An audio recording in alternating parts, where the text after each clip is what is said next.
8 April 2020. Kita akan kembali merenungkan firman Tuhan dan belajar dari kebenaran firman Tuhan.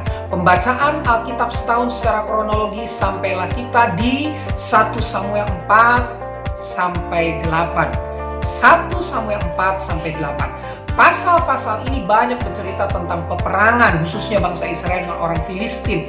Dan di pasal 8 kita akan melihat bangsa Israel menghendaki raja. Seorang raja yang memerintah mereka dan memimpin mereka. Mereka mau keluar dari apa yang selama ini mereka anut sebagai negara teokrasi. Negara yang langsung dipimpin oleh Tuhan. Itu negara teokrasi.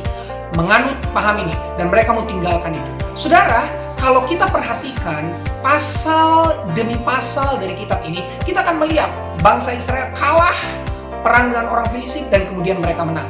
Mereka pernah kalah ketika mereka perang di Ebenezer dan mereka berkemah di sekitar itu, dan kemudian orang Filistin ada di Afek. Saudaraku, mereka kalah karena mereka menyadari tidak ada tabut Tuhan menyertai mereka. Tapi kemudian mereka mengambil tabut Tuhan di Silo, berharap mereka bisa menang. Dan saudara, ketika tabut Allah itu ada di Silo, ada di perkemahan mereka, orang Filistin ketakutan. Saya akan membaca kebenaran firman Tuhan dalam 1 Samuel 4 ayat 8 sampai 9. Mari kita lihat ayat ini. Celakalah kita, siapakah yang menolong kita dari tangan Allah yang maha dahsyat ini?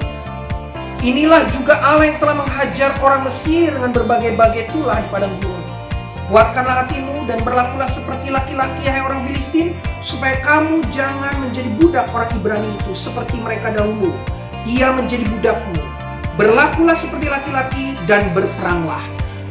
Saudaraku yang terkasih di dalam Tuhan, orang Filistin ketakutan. Mereka tahu Allah orang Israel. Allah orang Israel atau Allah yang hebat. Saya melihat sesuatu yang luar biasa. Orang Filistin mengerti kehebatan Allah orang Israel. Tapi justru saudaraku, pada peperangan itu orang Israel kalah.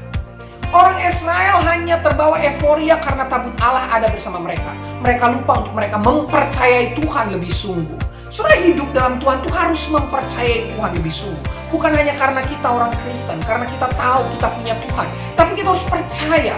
Orang Filistin justru, saudaraku, menguatkan hati mereka. Mereka bilang, ayo kita perang. Kita mau jadi seperti laki-laki. Mereka menguatkan hati mereka. Tapi di pasal 7 terjadi sebaliknya, saudaraku yang terkasih dalam Tuhan.